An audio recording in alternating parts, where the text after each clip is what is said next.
Good morning mga kabarks.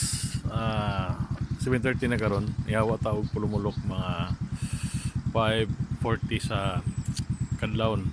Ug nanata karon sa may baluyan, sakop sa Malalag, Davao del Sur.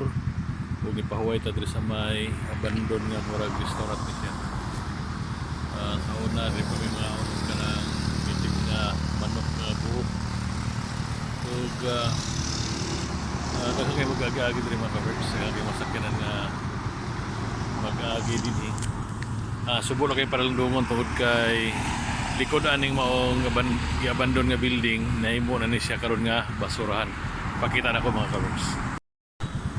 So mura na yung hitsura din mga kabarks. Mura na siya gining dumping site sa mga basura. Likod aning kural mo man katong abandonan ng building kana, abandonan ng building. Muna na basurahan diri mga kabarks. Inana ka subo pamaynawon nga baho no siya, baho siya og kan, baho siya og kanang baho siya kun simuto nimo. Kay nahimo siya nga dumping site. Nahimo siyang diri panglabay ang mga basura. Siguro katong gabiyahe nga mapahoy dinhi, naglabay pug mga basura. Muna nang inani ang porma ani mga kabarks. Nindot ang tatambayan din kay na area makapahuay ka, makaparking mo sakyanan din makaparking. Imo motor makaparking mo na ang dalan mga kabarks. Mo ni ani pada ang abandon nga building. Pero baho kay gihimong basurahan.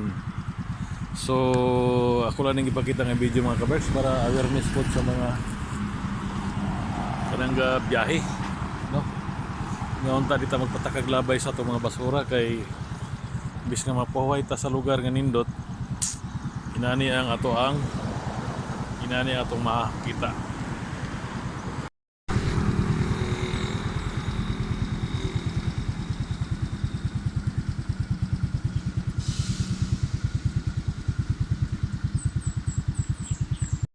So mo to mga kabarks, unta kapanaminan to sa uban, no? Atong gipakita atong video nga dita magpatakag labay sa mga basura kay pangit kailan taon ng atong kinaya. Nanging salamat og may buntag.